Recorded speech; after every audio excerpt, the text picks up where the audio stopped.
ఒక హెల్మెట్ పెట్టిన అంటే దొరలాగా వెళ్ళొచ్చు. హెల్మెట్ చెకింగ్ చేస్తే వెనక పారిపోయి వేరే వాళ్ళని గుద్దేస్తున్నాం. అది కూడా ఎడ్యుకేట్ చేసామండి.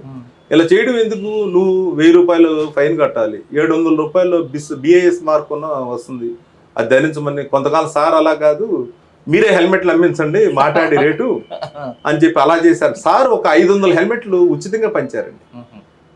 December 31st, 2024 తెల్లారితే ఫస్ట్ అనగానే ఆ ఒక్క రాత్రి 350 హెల్మెట్లు పంచారండి సిపి గారు. సార్ కొంతమంది ఆర్గ్యుమెంట్ చేస్తారు, హెల్మెట్ పెట్టుకోకపోతే పోయేది నాకు నీకెందుకు అంటారు. అవునండి. మరి కొంతమంది రాంగ్ రూట్లో వస్తారు.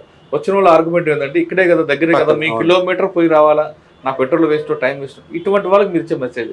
మేము వాళ్ళందరూ కూడా అదే చెప్పిన, హెల్మెట్ తన దాకా వస్తే కానీ తెలియదు. ఇప్పుడు 113 డెత్స్ అయితే 78 వితౌట్ హెల్మెట్ హెడ్ ఇంజరీ వాళ్ళు చనిపోయారు. అయ్యో. ఆ ఎగ్జాంపుల్స్తో సహా వాళ్ళకి డేటా చూపిస్తామండి. ఈ రకంగా నా ఇష్టం నాదంటే సూసైడ్ చేసుకోవడం క్రైమే కదండి. నా ప్రాణం నా ఇష్టం అంటే అతనికి రైట్ లేదు, చట్ట ప్రకారం లేదు. నేను చట్టానికి లోబడి పనిచేస్తున్నాను.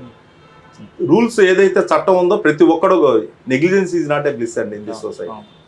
పాటించి తీరాల్సింది. నా ఇష్టం అంటే కుదరదండి. పోనీ నీకు ఇష్టం లేదు, నువ్వు వెళ్ళి ఎదుటోడిని గుర్తితే వాడి ప్రమాదం కదండి. నేను తాగుతాను, నా ఇష్టం, నేను తోలుతానంటే కుదరదండి. సార్ ఇక్కడ చాలా సెంటర్లో మనకు కనిపిస్తుంటాయి కదా, పట్టుకున్న ట్రాఫిక్ వైలేటర్స్లో ఎడ్యుకేటెడ్ ఎంతమంది ఉంటారు, అన్ఎడ్యుకేటెడ్ ఎంతమంది ఉంటారు? ఆ పర్సంటేజ్